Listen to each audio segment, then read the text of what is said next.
We are slaying monsters. Don't let the ghosts and the ghouls disturb you, darling.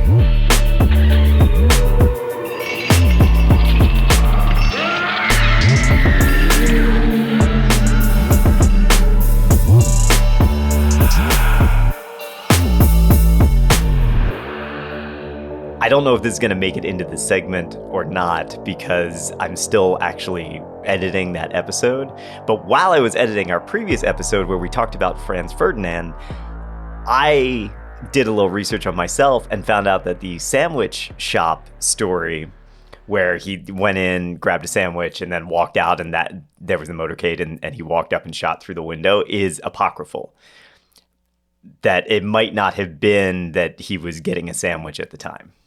But is the piece true about the fact that whatever he was doing, he walked out and like Franz Ferdinand's motorcade like happened to be there and he was like, great, second chance, like Hail Mary? I don't know. I don't know. We don't know. Yeah, Okay. It might be the whole thing. Apparently the sandwich shop idea comes from a documentary that was made in, I think, 2003, but there's no supporting evidence of that prior to 2003. So they're assuming that documentary either embellished or was factually incorrect. And then a lot of people, including Dan Carlin, who is where we got this story from. Mm-hmm. That's where I heard it, Yeah. Have repeated this story, but it may not be a true story. In fact, it's probably not a true story.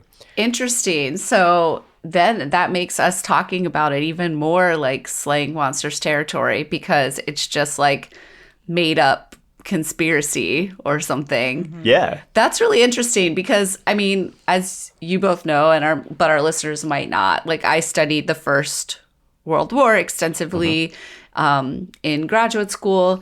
I was more interested in a little bit more abstract things like memory and that kind of thing. So I didn't study like a lot of like very specifics like military movements or things like that. But I had never encountered that. Like, and I knew that he had walked up and just shot through the window. But like my understanding of it was that he was just in the crowd and walked up and shot him because that was the thing you could do in 1914 because there wasn't security in the way that we have it today. Like people had bodyguards and stuff, of course, but like you would just be in a car with that might not have even had glass windows driving down a street that was lined with people. Like and JFK. That was it. Well, yeah, JFK, there was no protection at all.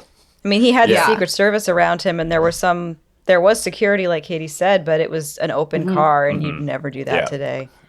He's not the mayor of a small town. Like you can't do that as president. No, that's why I found that story so interesting is because I was like, oh, I literally never heard that. Like I just assumed he just walked up and did it. Yeah.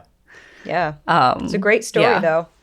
Yeah, but sometimes I don't know. You know, these historical things, it's interesting to watch them change as time goes by. You know, you get almost 100 years out and we start telling the story in a slightly different way, in a slightly more embellished way. And I think you can see the development of the mythology around the thing then. How it's not even a glorification. It's just we create more of an oral history that is a more of a storytelling aspect rather than just relating the events as they happen. And yeah, you're right, Katie. I think that's absolutely slaying monsters territory. Which is where we are. We are slaying monsters. We got Maddie J. Hey. We got Katie. Hi. And I'm EJ, and we are going to wrap up this Yeti hand like a mummy.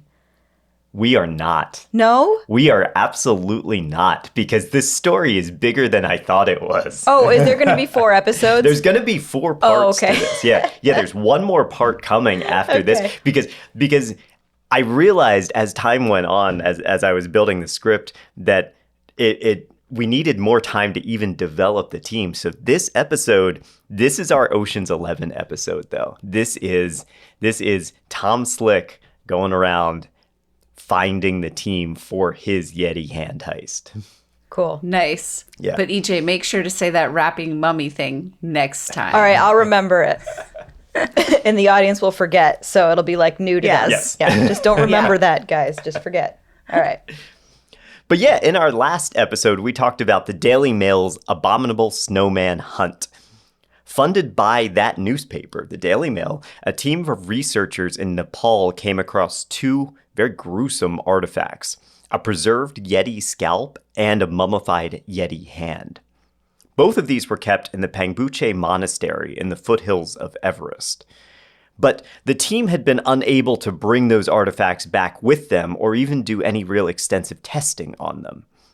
So if the Yeti was real, the proof might actually be right there in front of us in that monastery. But someone needed to go and get their hands on those pieces, get their hand on the hand. Mm-hmm. Tom Slick thought he was that person. Now, no stranger to adventure, he had seen his stepfather get mixed up with Machine Gun Kelly's gang. He even conducted his own cryptozoological expedition, unsuccessfully looking for the Loch Ness Monster. And now he believed that he and his considerable wealth were going to be needed in the Yeti hunt. And maybe this is where he could really make his mark. But the problem with Tom Slick is that he wasn't a naturalist or an explorer, and he absolutely wasn't a mountaineer. He could conduct interviews, and he did. He talked to Tenzing Norgay, the Sherpa who originally climbed Everest, but that was kind of the extent of what Slick could do on his own. He was going to need some more rough and tumble people who could be the hands of his operation. It just so happened that another prominent cryptozoologist was also on the hunt for the Yeti at that time. That man was Peter Byrne, one of the 4 horsemen of Sasquatch research. The 4 horsemen, we talked about 2 of them already, Rene Dahinden and John Green, in our Prehistory of Sasquatch series. And we have Grover Krantz to go yet, but we're covering horseman number 3 in this episode. Okay. So those 2 horsemen that you've just mentioned are wrapped up into one story. Yeah. Okay. Yeah, they kind of influence each other. Yeah. All right. I would have thought that, what were the guys like Heuvelmans and Sanderson? Yeah, you would think so, but Heuvelmans and Sanderson are more, they're broader in cryptozoology. Heuvelmans was really big into sea serpents, for example. Sanderson dabbled a lot in hairy bipeds, but really the people who... that's what it is. But I think the other thing about when it comes to these guys is that Heuvelmans and Sanderson, for the most part, were armchair cryptozoologists. Mm-hmm. They sat and they wrote about these things, and they did philosophical roundtable discussions, but they didn't really go out and research. John Green, Rene Dahinden, Grover Krantz, and Peter Byrne, who we're going to talk about today, were boots on the ground, sleeping in tents, looking for these things for weeks, sometimes months on end. So they're more like you, Sanderson, where you just sit and talk about it. But although I would say you probably I'm not what? You're looking at me like you're mad. But no, I'm just saying, I bet you would love to be sleeping in a tent looking for cryptids. I would love to go do that. Yeah. It is one of my dreams. Yeah. One of these days. We need funding. Yeah. We need we need a Tom Slick. We do. All the oil barons who are listening to this podcast, if you would like to fund a Slaying Monsters cryptozoological expedition, slayingmonsterspodcast@gmail.com, reach out. Or, become a patron and support the show. So Peter Byrne. I will not be going. No, you don't want to go. You don't want to go on a camping Yeti expedition. You know how now there's the thing where there's the people in the field. Well, Zach does this a lot on Ghost Adventures now, but I've seen it in other things too. Someone stays behind to analyze the evidence. Yeah, that's gonna be me. Sounds good. I'll zoom in and I'll be like, "What are you discovering out there in the woods?" Anyway. Yes, yeah. You can just go tell us what to do. Yeah. Katie sets up base camp in like a Marriott. Yeah. So Peter Byrne was born in Ireland in 1925. He would later talk about how his father would tell him bedtime stories of mythological creatures, all the Irish folklore, the good shit that you had over there, like trolls and leprechauns and shit, right? This left him fascinated by the unknown, and so he grew up chasing the legends that he had heard about on these nights.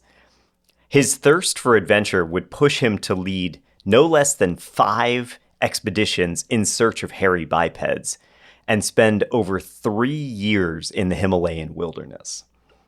Byrne enlisted in the Royal Air Force toward the end of World War II and was stationed in India.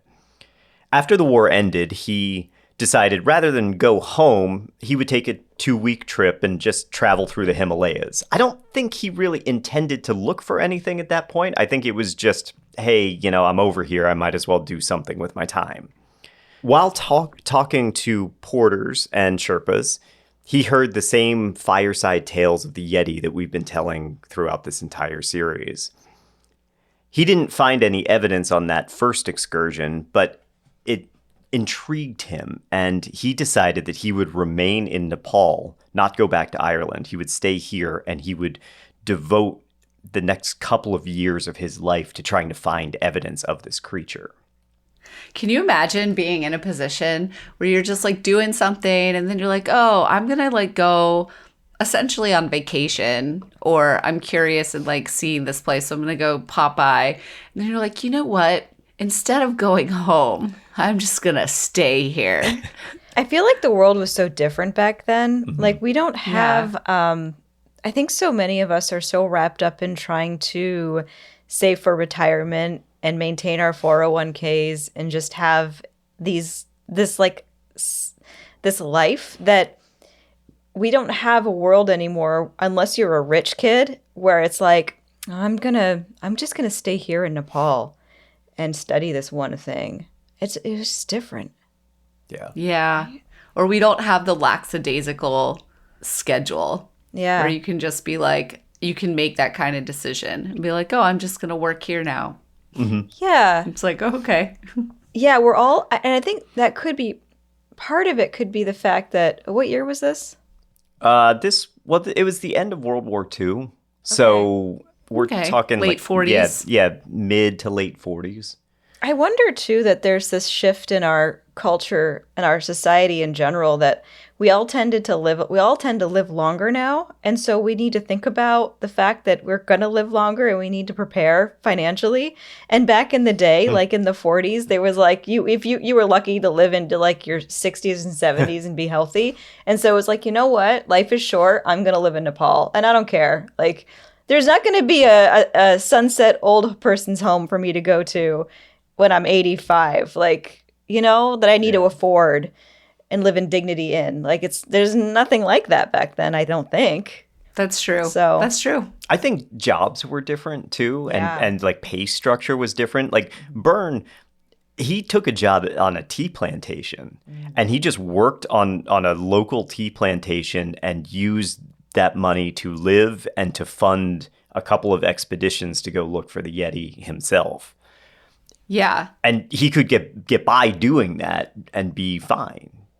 Yeah. I think that's very true. I mean, I have only read this book like once. No, that's not true. I read it twice. I attempted to read it twice and I didn't finish it. Sorry, everyone. But On the Road by Jack Kerouac. And yeah. But part of the whole plot of that book is he's able to just like go to some place, show up in a town. He needs some money, so he just goes to a restaurant and stays there for like 2 weeks. And it's like, oh, can I wash dishes for you? And they're like, sure. And so he does that, gets some money, and then is able to move on. Like that world does not exist, at least in the United States anymore, where you could just like show up and be like, oh, and they're like, yeah, cool. That kind of money wouldn't afford you any kind of lifestyle. You couldn't afford to live anywhere with the dishwasher money for 2 weeks. Like you couldn't.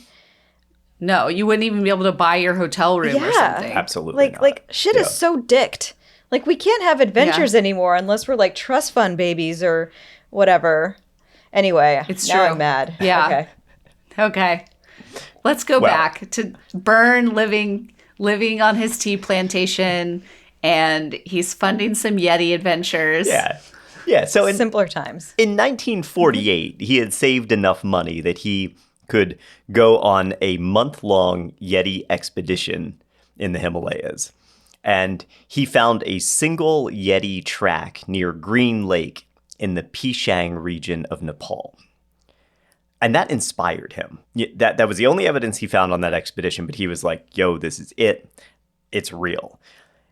It took him years to save up enough to do another expedition because, he's making some money, but he's not making a ton of money. And he doesn't want to go on like a weekend excursion. When he goes out and he immerses himself in it. So in his spare time to help fund these expeditions, he took up big game hunting. And he started conducting wilderness safaris in the Western Plains.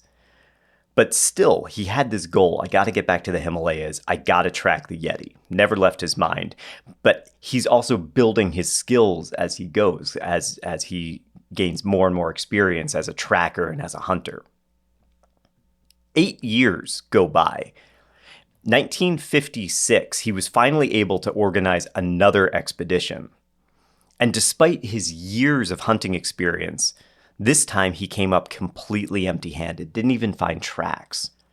But his expedition wasn't entirely fruitless, because at one point he crossed paths with another party who had made a camp nearby. And as you do when you're out on these long expeditions, they joined camps and they swapped supplies and they told stories around the campfire. And one of the Sherpas at this camp was none other than our old friend Tenzing Norgay. He and Byrne, of course, they immediately hit it off because they're both obsessed with the Yeti. And they spent hours that night talking about it. Byrne expressed his difficulty in funding his searches. And that immediately reminded Norgay of this guy, this wealthy Texan that he met just recently, who had blown a whole bunch of cash on his own fruitless Yeti expedition. And Tenzing Norgay said, I'd be happy to connect you to Tom Slick. So taking a break from Yeti hunting, Byrne wrote to Tom Slick, and the two of them were immediate friends. Slick was, of course, drawn to Byrne's fanatical devotion to the hunt and his skills as a hunter. This is the type of guy that he needs. Byrne needed Slick's money, but also found kind of a kinship in Slick's attitude. He's a very cavalier person, and he's very much the guy who goes all in when there's something to be done. They decided that they would conduct a joint expedition with Slick ponying up the capital and working out the permits and all of that stuff, and Byrne serving as the point man for the expedition. But Slick didn't want to just sit back on his oil fields either. And so the spring of 1957 found him back in Nepal, hiring a small, nimble team of porters to accompany the hunt, or as he called it, a zoological expedition. At the time, Slick was very intent on bringing back a Yeti specimen, dead or alive, but the pressures from the Nepal government forced the party to declare themselves as a conservation endeavor instead. And we talked about this a little bit in the last episode, right? But it's illegal to kill a Yeti in Nepal. Right. Covering all their bases. Yeah. Mm-hmm. Yeah, unless it's in self-defense. You can kill a Yeti in self-defense. Yeah, same way that you can kill a bear in self-defense. Right. Off hunting season and all that. Yeah. Yeah, but I imagine there's a whole boatload of paperwork associated with that. I don't know. I guess you're happy to do it if you come out alive. Nepal's regulations concerning mountain climbing expeditions says this. This is verbatim. In case Yeti is traced, it can be photographed or caught alive, but it must not be killed or shot at except in an emergency arising out of self-defense. All photographs taken of the animal, the creature itself, if captured alive or dead, must be surrendered to the government of Nepal at the earliest time. That's interesting, but it seems like a little bit of a challenge for everyone, right? Because let's say you do go on this expedition and you do get evidence, or I don't know, by some miracle, you capture this fictitious animal, then like like the government is going into it, the government has basically said, well, that's good on you, you're gonna give it to us. Yeah. Like, you're not gonna get to keep it, so you're gonna spend all this money on this expedition, and you might have it for a hot second, but then it's not gonna be yours anymore. I just feel like, I don't know, it introduces a little bit of futility into it. Yeah. Part of me thinks if it could also just be an act of curiosity. Like, I just want to satisfy my curiosity and see it. And I can't get a sample, and that's fine. But I want to know if they're real or not. And I mean, I don't think that's the case for them, but that would probably be the case for me, where I'd be like, okay with the fact that I can't bring back a sample. I just want to know if it's real or not. And then I can sleep at night and know, you know. These guys wanted to bring back a sample, though. Yeah, they were more really, scientific. Really did. Yeah. Yeah. Well, that, and also, like, I don't want to, like, besmirch their scientific aims or whatever, but, like, also money. If you don't have the sample and you don't have the proof, like, you can't go back to the US or Europe or whatever and start making money off of the fact that you did this thing. Very true. You know? Yeah. Yeah. Very true. But this all kind of stemmed from the whole incident with the giant panda that we talked about last time. Because once we saw the panda, they were getting killed from like the 1860s on. The hunters would go and they would kill pandas and they would bring them back as evidence or trophies or whatever. And I think that Nepal wanted to curtail hunting expeditions to prevent rampant species slaughter. Like that. And that's not even necessarily the Yeti. That could also be brown bears. You know, that could be yaks. That could be all kinds of animals, you know? Yeah. But to our adventurers, Tom Slick and Peter Byrne, these regulations felt very suffocating. They wanted more than anything to get evidence and keep evidence of this creature. And as these laws and ordinances were tightening, it became very clear to them that to make any headway in the search, that was probably going to happen either by massaging the laws with Tom Slick's copious amounts of money or by moving outside the law. Tom Slick was able to leverage his considerable wealth and get the necessary permits to at least cover their expedition, which again was a conservation expedition. And so on March 14th, 1957, the search began. It consisted of Slick, Byrne, 7 Sherpas and porters, and a locally hired guide. As we've discussed, Tom Slick had a love for adventure, but not a whole lot of real-world experience with adventure and with being in peril. And that tender-footed nature would reveal itself almost immediately, because on the first day, their bus made a stop at the top of a rise where they had intended to make camp for the night. But before they could unload, the bus jumped out of gear and started rolling backward down the hill. Now, immediately panicked, Byrne and the porters rushed for the doors and leapt out of the bus to safety. Slick tried to do the same, but landed wrong and injured both of his knees. He bounced downhill and ended up bruised and limping. Not seriously injured, but enough that he spent the rest of the trip with bandages on his knees and limping around. Well, I mean, listen, he could have just been in a very unlucky position in the bus. Yeah, Slick was not exactly the most agile person. Okay. He's not a big guy. He's a very sort of frail kind of looking guy, and I think he was not as athletic as his companions. That's fair, but yeah, I mean that's fair, but like jumping out of a moving car or bus is not exactly like, I don't know, something one does every day. Yeah, you don't have that in your Rolodex, Katie? You don't work on that like on the weekends? No. Though I am wondering, like, how fast was this thing possibly going? Yeah. I don't think it was that fast. I don't know. Doesn't Tom Slick know about like tuck and roll? Yeah. Their bus was undamaged. Their supplies were strewn about, but were still mostly undamaged, and so they were able to just continue their trip. But that event would ultimately leave a very lasting impression on Tom Slick. He toughed it out for the next couple of weeks, but when he returned home, he had this new sense of mortality surrounding him. And I think part of that is that he had already seen his mother grieve the loss of his father and almost the loss of his stepfather.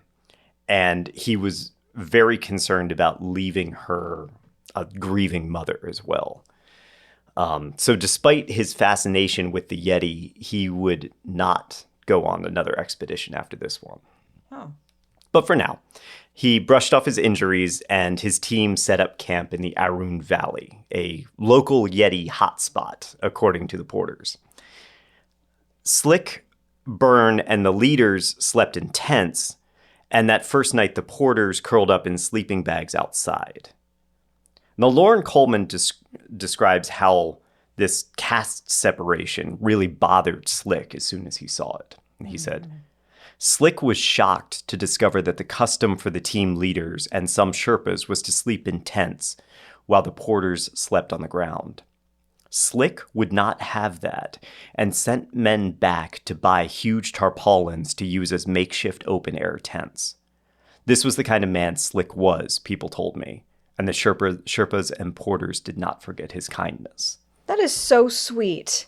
I think that's really interesting because he was born and raised in the U.S., and in the U.S. we don't have a caste system in that way, right? Yeah. There's obviously different classes of people and all that kind. There's different social hierarchies, but we don't have a caste system in that way.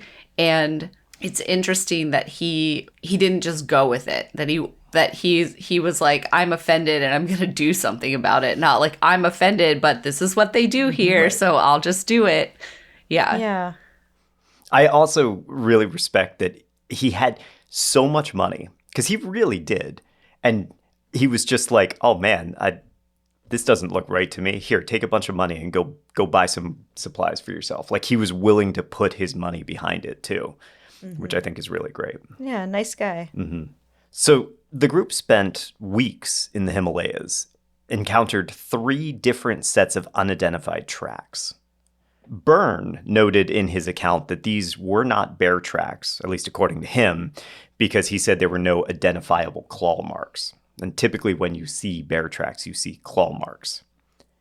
However, some trackers will contradict that and say that claw marks are not always a reliable indicator, because there's a lot of factors that might prevent them from showing up, especially in like softer substrates like snow. There could be caked and frozen snow on the paw, blocking claw. Like, I don't know, the conditions are ever changing and there are many reasons, but yeah, I think about dogs that walk around in the snow and come back with little pellets of ice stuck to their little paws, and how you need to get them off and everything. And I bet that's just a thing that happens with bears all too. Animals. Yeah, all animals. With little paws. Yeah, they need to have little booties. Why wasn't Little or big paws. Yeah. Why wasn't Tom Slick buying them little booties to help them? for all the bears. Yeah, for all the bears. Now, one of these sets of tracks was so fresh that Byrne believed they were made only like an hour before they discovered them. And so the team followed them through a thicket of bushes. And in that thicket of bushes, they were able to recover a few hairs snagged on a rhododendron. They also made casts of the tracks, and they took photos of the trail. But eventually they lost the trail itself, and they never found the creature that made those tracks. But they had these hair samples, and they had these track casts. And they probably had the best guy in the world who can look at 2 pieces of hair and identify them. Well, they do, remember? Yeah, I remember this man. When the expedition came to a close, Tom Slick held a press conference in New Delhi, and he revealed the prints and the results of his personal interviews, and he said he believed there were 2 distinct species of Yeti, one brown-haired and one red-haired. Okay. I don't understand. In what world is he getting this? Like, how are you holding it? You have a cast and some tracks and some tiny hairs, and you're like, that's definitely enough to not only hold a press conference, but to declare that you've discovered there are 2 species of Yeti. Like, Yeah. I just like that he's like, yeah, there's a ginger Yeti too. Well, it sounds like the brown bear, the Himalayan brown bear. Aren't they kind of yellowish? They can be lighter. Yeah. Yeah. or any other kind of animal that has reddish hair. Also, a lot of brown-haired people and animals have reddish undertones to their hair. That's just like a natural coloration of brown hair. So yeah. The media ate this shit up, though. The Times of India ran the headline, "Tom Slick convinced of Snowman's existence, moves to capture Yeti alive on next expedition." And probably the best moment in Tom Slick's entire life, Bernard Heuvelmans, father of cryptozoology, praised Tom Slick's findings and agreed with his 2-species conclusion. And remember, just like 3 years before this, Tom Slick was reading Heuvelmans' book and dreaming about how he was going to go and track the Yeti. And now Heuvelmans is saying, wow, I think that guy did a great job. I agree with his findings. You know, one wrong person can always find a companion. It's an old saying. I'm being tactful. I think it's an idiot. One idiot can always find another or something like that. Yeah. So, in compliance with the government, the track casts and the hair samples were turned over to the Delhi Zoo for analysis because they wanted to comply with the government regulations and keep all of this above board.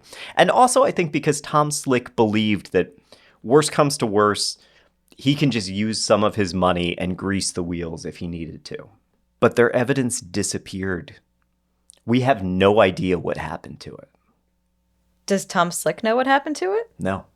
What? It's one of the big questions in Yeti research to this day. It disappeared. It's gone. Imagine the frustration that this caused Slick and Byrne. Because they already felt restricted by the laws saying that any collected evidence has to be turned over. But when they turned it over, when they tried to, go through the proper channels, their findings vanished. Reason could be incompetence, it could be malice, but it infuriated Slick. And it, as we talked about, it invalidated the time and money that he spent on this expedition. He hurt himself. He injured his knees on this expedition, and it was all for nothing. And worse still, if they tried again, there was no guarantee that this wouldn't just happen again. So unless Tom Slick could find a loophole and a way to get his evidence out of the country underneath the government's nose, he realized he may never be able to prove the existence of the Yeti. Can I just have a little suggestion for him retroactively? Yeah. The evidence that you found is small, portable, and linked to nothing obvious that has to do with anything. It's not like you have an animal and you're trying to smuggle it out of the country like Ruth Harkness with a panda.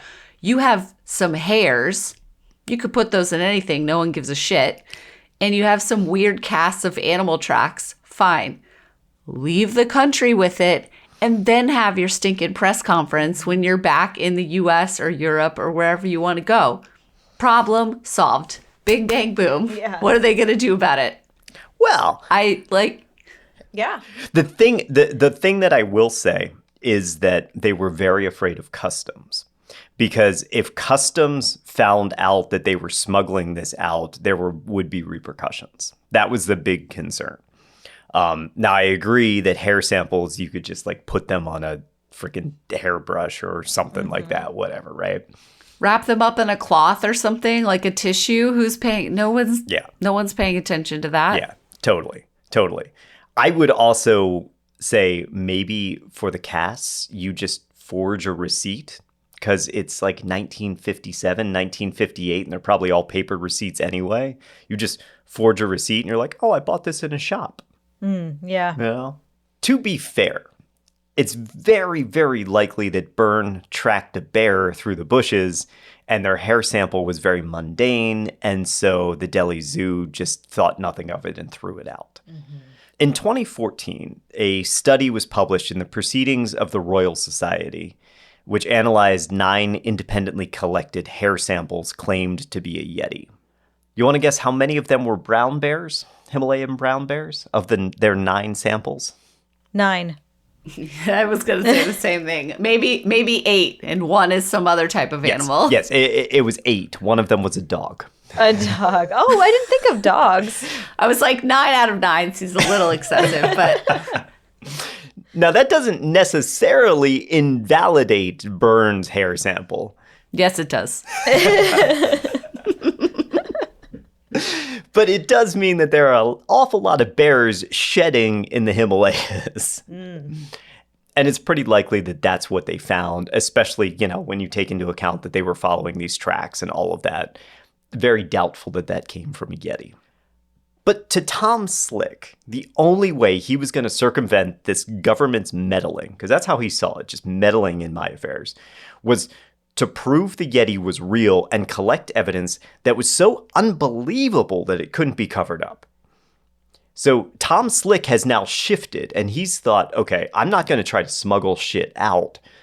I'm going to hunt, and I'm going to catch a Yeti alive, and I'm going to bring it back. Because they can't possibly get rid of that. Yeah, it's true. I was going to say, I like how Tom Slick is a nice guy with buying the porter's tents and stuff until someone's like, I'm going to take your stuff. And he's like, no, I'm rich and it's my stuff and you can't take my stuff. And now I will do whatever I want and screw you. Yeah, that was kind of the line in the sand. Yeah. Yeah. In the snow. He's like, how dare you meddle in my rich man affairs? Yeah. I'm happy to pretend to play by your rules and then just give me what I want. Did you see Succession, Katie? Yeah. He reminds me a little bit of Connor. Oh, yeah. God, and Connor, of all the siblings, is the one who believes in cryptids. Yeah, for sure. For sure. Yeah. Oh, absolutely. Connor absolutely believes in cryptids. Yeah, he would fund these expeditions. Yeah, and he would go, too. Yeah. He'd be like, Dad, I just need another $100 million. I'm going to find a Yeti, Dad. Exactly. Running for president didn't work out, so... Yeah, let's go find the abominable snowman. Yeah. Tom Slick immediately began planning another expedition. This one, to capture a Yeti. He recruited another oil baron, or roped in, I don't know. I don't know exactly how you want to phrase it, but this guy named F. Kirk Johnson, who was willing to also put some money behind this endeavor. And he also managed to get a hold of the giant panda finder, Gerald Russell, who had previously worked for the Daily Mail on their own Yeti excursion. So now he's starting to develop this, we maybe call it a crack team, He's getting the best minds that he can. This new endeavor, led by Russell and Peter Byrne, was tasked with a single objective: bring back a Yeti alive. To this end, they were also outfitted with specialized equipment, capture guns. They deliver hypodermic syringes filled with sedatives, designed to knock out animals. Slick also recruited a trio of specially trained bloodhounds named Mary, Lou, and Blue. Aw. These bloodhounds were kind of infamous bloodhounds. They were experienced in rooting out rare animals because they had been used on jaguar hunts in South America. The problem here is that bloodhounds have never smelled a Yeti because it doesn't exist. So That's a good point. how are they going to know what they're looking for? I'm not sure that they had smelled a jaguar either, though. I'm sure. Well, then how do they find it? I'm sure that they had jaguar scent or whatever from something. Yeah, jaguar pheromones, even a dead body of a jaguar, they could have. Well, A jaguar pelt that someone has. Yeah. well, the bloodhounds were actually a very disappointing part of the expedition anyway. They did not work out well. Oh, Oh, well, I bet they were very That's- cute, though. They I know. I love that you're like, they didn't really work out. But EJ and I are immediately like, let's talk about the bloodhounds. Yeah. Let's talk about how good companions they probably made, though. I mean, Yeah. I'm sure that they were adorable to have along, but they were much too cold in the winter in the mountains and much too hot in the valleys. And so they mostly spent their time lying around the tents. Aw. Good. Their comfort is the most important part of this story, so. I know. And why didn't people get them little jackets? Yeah, and little mittens to put on their paws so they didn't get icy. Just basic suggestions. Yeah. That's all. Yeah, come on. So Okay, sorry. Keep going. I guess we can move on. the second expedition didn't find or tranquilize a Yeti either. Surprise, surprise. However, they did find two important things. The first thing was a cave in the Dakosi Valley. And the photographer for the team, Norman Dierenfurth, described it this way. We found a cave, and in it, a bed of juniper branches pulled out of the ground to make a bed. You'd have to be immensely strong to pull those branches out of the ground. We tried, we couldn't. The Yeti must be stronger than a man. What do you think about that statement, guys? Sure. Of course. Men are not that strong. Most large animals are way stronger than people. I don't know. I mean, I guess the only thing that might be weird is if they seem like they were pulled out of the ground in a way that requires like opposable thumbs or something. But yeah, I don't know. What do you think, EJ? I don't know. Yeah, it depends on how they were pulled out. That's what I was thinking. Like, could it have been something that a yak or a bear could have done, snapping the branches off at the ground and then dragging them into a cave for a bed? I don't. They were pulled out. They were yanked right out? Yanked out of the ground. They could be pulled out by a bear's teeth. Bear's teeth are extremely strong. A bear could have pulled it out and brought it to a cave to eat the berries off of for some reason, although they would have probably eaten it right out of the bush. I don't know why they would have pulled it out of the ground. I don't know. It doesn't make sense to me. See, to me, this is approaching this logic wrong. This is a logical fallacy. Because they're assuming that the Yetis pulled the branches out of the ground and then made a bed for them. But I think it's more logical to believe that the branches were collected because they had been removed from the ground, maybe from a landslide or a natural shift or something like that. And that was why they were made into a bed, no matter what did it. Mm-hmm. It's thinking about it wrong. Now, bears have been known to strip the bark off the branches and use them as bedding. So it could have been a bear.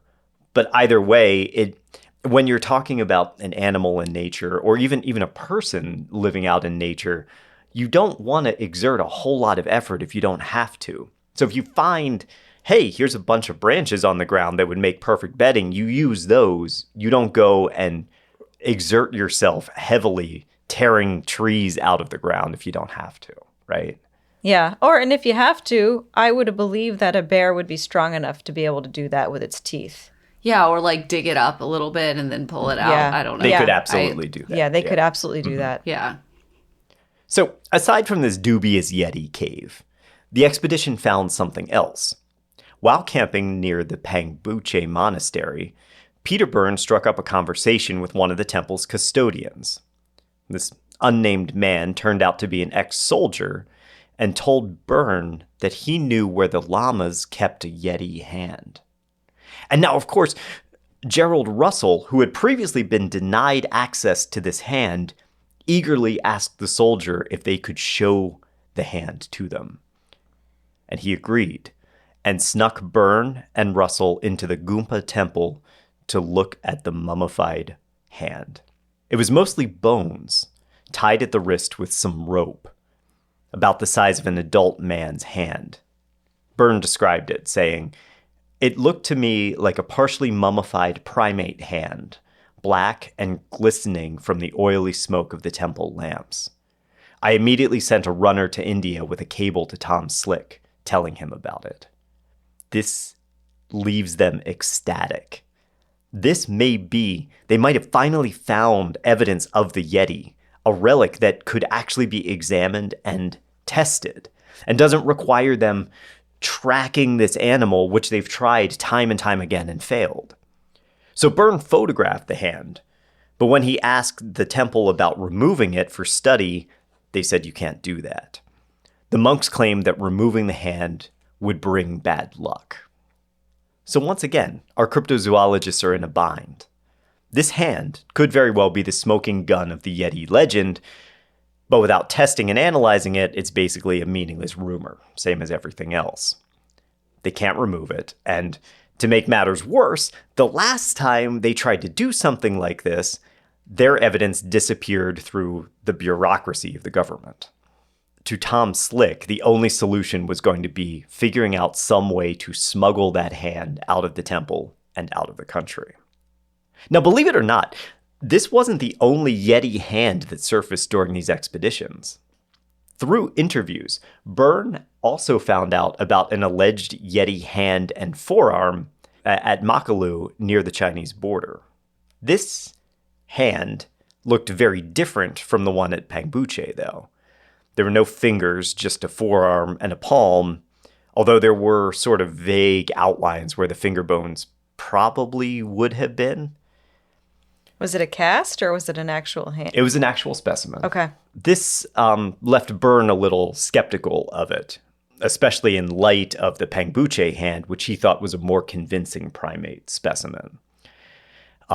He was able to negotiate with the locals to photograph and x-ray the other hand just in case. So he actually got x-rays of this one, though. That data he sent to the Philadelphia Zoological Society, who determined that the bones didn't belong to an ape, but were likely from a snow leopard.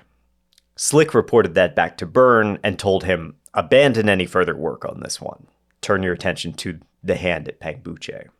Byrne tried again and pleaded, just let me do testing. I don't even want to remove the hand. Just let me do an x-ray the same way that I did on the snow leopard paw. Byrne's efforts were immediately thwarted. The llamas, they refused. They said, we can't do this for religious reasons. We can't allow any tampering with the hand. It's just going to bring bad luck. Truthfully, I think it was less bad luck, and it was more that the hand was really good for tourism. Yeah, bad luck would be less tourism. Yeah. That'd be really bad. Kind of the same thing, I guess. Yeah. But you know, with... Or if they know what it actually is, that gets rid of the mystique about it. Yeah. That's also true. Yeah. Remember, like, we've had Yetis in the headline. The Daily Mail has done this. The Times of India made a big deal about the last expedition that Tom Slick did. Like, you have all these Westerners stomping all over the mountains looking for the Yeti. And the llamas could make a little bit of extra change by offering a relic of the creature that you could look at for a nominal cost, right? Mm-hmm. That's probably the reason that the Makalus started advertising their own hand. In the 1950s, Yeti hands were kind of like Labubus. Everybody had to have one. Oh my God. I can just see like teenage girls being like, oh my God. This one has 6 fingers instead of 5. This is the one I wanted. Random fuzzy paws. Yeah. Oh, it smells like death. Yay.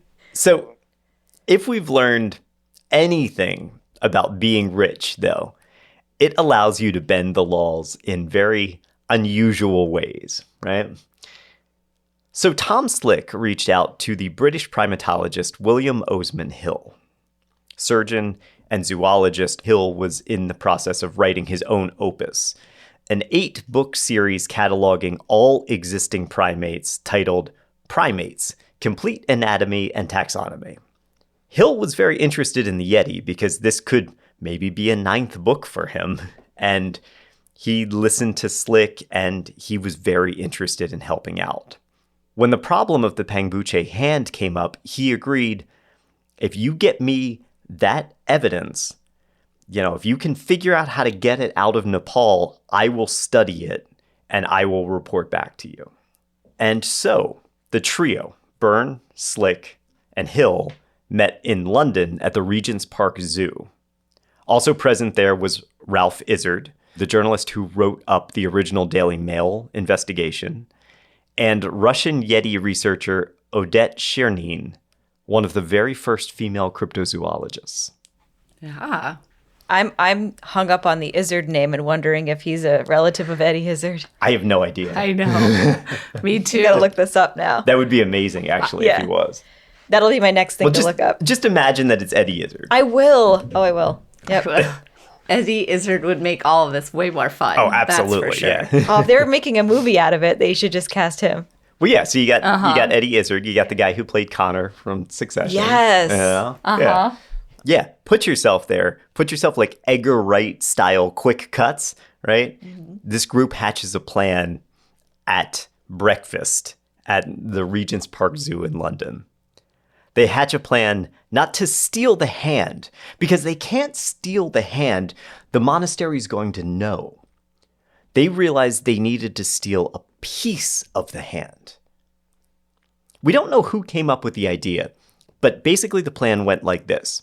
Byrne, who was already familiar with the lamas of the monastery, would return there. While there, he would find a way to clandestinely remove at least one finger from the Yeti hand and replace it with a replica. He would then bring those fingers to Kolkata and smuggle them out of the country. Once safe in London, William Osman Hill would examine the specimens and transmit his findings to Ralph Izard at the Daily Mail and Odette Chernin, and they would publish the findings in their respective venues. Even if the findings were, it's a gorilla. Most likely not. Yeah. Yeah, but I think the thing is, nobody thought that. No one thought that this was not a Yeti. And it's weird to kind of put ourselves in that place. But if you think about it, Byrne's been there since the mid-1940s. Slick has been doing this research for going on 5 years at this point. They've been boots on the ground. People have been talking about the Yeti, the abominable snowman, for 30 years or so.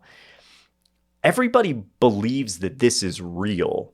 They just need some type of evidence. And I don't think any single person at that breakfast thought this is a human hand or an ape hand or whatever. They really thought that this was evidence. Also, the monks are telling you that. Yeah. I mean, I think that's a good point. I hate to say it because I'm like, really? They all thought it was real? But like, you're probably right.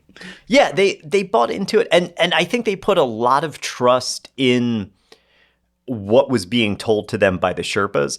Tenzing Norgay, every time he gets the opportunity, is like, yeah, did you hear about the Yeti? The Yeti's real. It's over there. You know, they put a lot of stock in the locals who were living there, who were telling them about the Yeti and the Yeti rumors and stuff like that.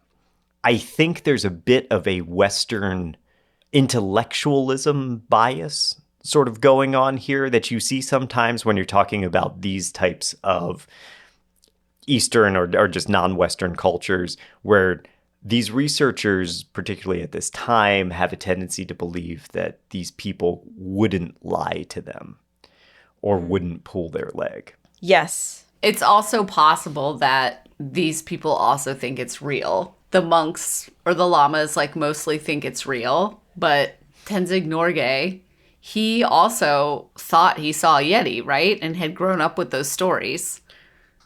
Norgay himself, I don't think, ever saw a Yeti. He only found tracks. His father saw it twice. His dad did. Yeah. His right. father got sick from it. Yeah.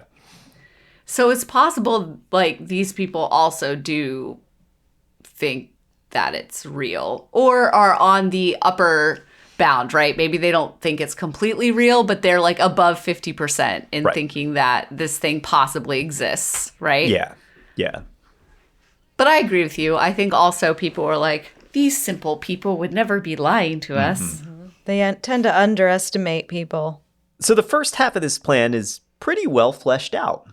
But the back half, there's a lot of questions and a lot of risk. Because if Byrne gets caught with this finger, especially one that has been stolen from a country that was granting him the most delicate travel rights that Tom Slick had to pay a lot of money for, Byrne could end up in major legal trouble. So he tentatively agreed, I will remove the finger, but insisted you have to figure out a way to smuggle it out of London. And I don't want to do that. Byrne didn't. Oh, you mean out of Nepal? Or smuggle it out of Nepal to London safely. Right. Byrne did not want to do that. So Byrne is like, I will go to the monastery. I will swap the fingers. Right. I will bring it back to the city, but you got to find someone else to like put it in their suitcase and go to London. Yeah. They need a bag man. That's fair. Yeah. That's good. Yeah. I completely understand. Or Yeah, same. Or in the words of Danny Ocean, you think we need one more? You think we need one more? All right, we'll get one more. It also seems safer because there's a break in the chain. Right. And so if that guy gets caught, he could probably give it up the information, but it's harder to trace back to Byrne. Exactly. Yeah. Yeah. If he chooses not to talk. Yeah. I guess. And perhaps they haven't noticed that it's been swapped out yet. I don't know. This is the other thing. I'm so curious how that's going to go down because I mean, they're going to try to create a replica off of a photograph, I guess, or from Byrne's memory. So also, what's he going to do? Like go in the middle of the night and like break off a finger? Like that's And he's got to super glue it. Maybe super glue the fake one on or something. How do you get it like attached? how's the fake one getting on? Yeah. So I'm sure we're gonna get there, but I have so many questions. Yeah. So the first task, as you said, Katie, is acquiring a replica finger. And that would fall to William Osman Hill. And he performed that task perfectly. At a following breakfast one morning, Hill dumped a brown paper bag in the middle of their table. Inside that bag was a human hand. Oh my God. With skin still on? No, it was a mummified human hand. I have a fun 1970s cop story. Yay. So my dad worked in police work for his whole career, and he was a crime scene detective for a while. Sometimes if he got off a scene very late, he would come home and go immediately to bed because he had been up for a really long time. Sure. Not a lot, but at least one time he brought evidence home with him and put it in our fridge. And in the morning, my mom got up. This was before I was born. In the morning, my mom remembers she got up and opened a brown paper bag that was in the fridge, and there was a finger in it. Oh my God. And she put it back in the fridge, annoyed, and went on her way. And my dad took it to work the next day. Oh my God. It was a different time back in the 80s. He Wild just West. brought it home. Or the 70s. And was like, oh, well, I'll just leave it here till I can bring it in. That's crazy. Okay. Well, I know. Better than and in now the car. I'm going to ask him at Christmas. I'm going to ask him and be like, did this actually happen? But my mom told me this story, and why would she make up telling me that there was a finger in a brown paper bag in the refrigerator? Yeah. Well, yes. I think your dad did the right thing because otherwise it would have sat in the car and the evidence would have gotten ruined. So Exactly. good on him. He couldn't leave it in the car. Yeah. It needed to be refrigerated. Yep. And I guess like what's really the difference if it's sitting in a refrigerator at the police station or sitting in a refrigerator at his house? I mean, I guess so. It's not like it's going to crawl away. So. That's right. It's still in the paper bag. I don't think they were putting it in a special container or anything. Yeah. Yeah. Oh my God. Anyway, another instance of having a hand dropped into the middle of the table. I love it. Yeah. Apparently, Odette Chernin was horrified by seeing this mummified hand in the middle of their breakfast table. Tom Slick was overjoyed. No one asked how Hill acquired a human hand, but we can assume that it came from a medical cadaver. And so, with the bones of a human hand stuffed into his bag, Byrne returned to Nepal. Meanwhile, Tom Slick lobbied for the necessary permits to grant a third expedition to hunt the Yeti. This would ultimately be the smallest expedition of all, consisting of just 10 men, mostly Peter Byrne and his brother Brian, and then their porters. Ostensibly, they were there to set live traps in the hopes of catching the Yeti, but in reality, the Byrnes were headed to Pangboche and to the Yeti Hand. And it's with the execution of the greatest heist in cryptozoological history that we will conclude this series next time. Nice. I'm excited. Yay. We will answer I all have of your so many questions. Yeah, questions. we'll answer all your questions next time. Oh, my last question in this episode Yes. is, we're so worried about smuggling the hand out of Nepal. I get it. Okay. Yeah. But a man is flying into a country. A man took another hand, another mummied hand, into the country, and everyone was like, I guess they didn't scan bags back then, No, so I don't know. I guess they just didn't care what was coming in, only what was going out. I don't understand that either. I'm just saying, that's a weird thing to be like carting around with you. I don't even think they checked bags back then.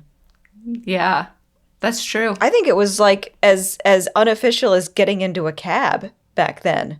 But it's interesting because there is definitely a big concern over customs looking through their bags leaving Nepal. There's no customs, though, if you're going from England and you're an English person and you're going to another country. Like in the airport, you don't have to go through a screening process to go to another country. It's when you leave the country to go back home. Right. So there's no issue going out. Yeah, that's true. As a native, Right. you don't need to worry about that. Right. Yes, that's true. Okay, I just Googled it. So, as we all know, after 9/11, checked bag screening became widespread. But apparently, this is according to the AI overview, so you know.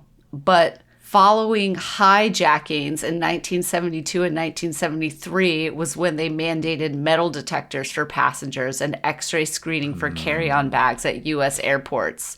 Basically, before the 1970s, people were just doing what they wanted. There wasn't a lot of anything. Well, yeah. That's good background information for our listeners. Yeah. Then I think to kind of place yourselves in this.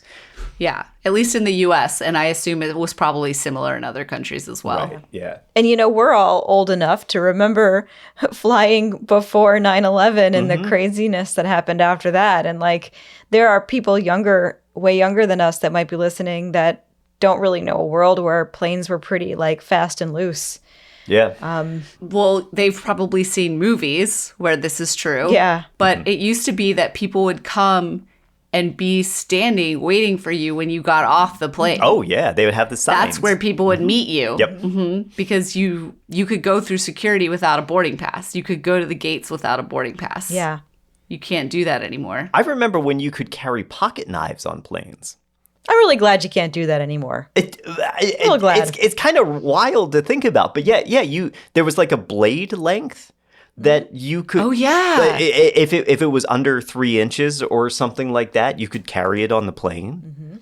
That was pre 9/11. That was one of those that they shut down after 9/11. That was pretty Yeah, absolutely. Yep. But yes, to our younger listeners, there was a time where you could just waltz on through. Yep. Waltz on through, even if you have a Yeti hand. Sort of. We'll talk about that next time. Yes, thank you for joining me, and Katie and EJ. Thank you for joining us in this excursion looking for the Yeti. We built our team. We have our plan, and next time we're going to execute the plan. And like any good heist, 1 or 2 things are going to go wrong in the process. Nice. You got to keep the drama up. And it wouldn't be a good heist if at least once there was a problem. Exactly. Yeah. And we'll have some special guest stars appearing in the next episode as well. Literal guest stars. Nice. All right. Well, thanks, everybody. Yeah, thank you. And Bye. be safe out there. Thanks for listening to Slaying Monsters, the 40 in History podcast. If you like the podcast, there's a couple ways you can show your support. You can tell your friends, you can leave us a rating and review on your podcast platform, or you can head over to slayingmonsterspodcast.com and click on the Support Us button to leave a donation. For questions, suggestions, and other feedback, reach out to us, slayingmonsterspodcast@gmail.com, and stay up to date by following us on socials at Slaying Monsters Podcast. Your support helps us grow, and we are truly grateful to have our listeners and community.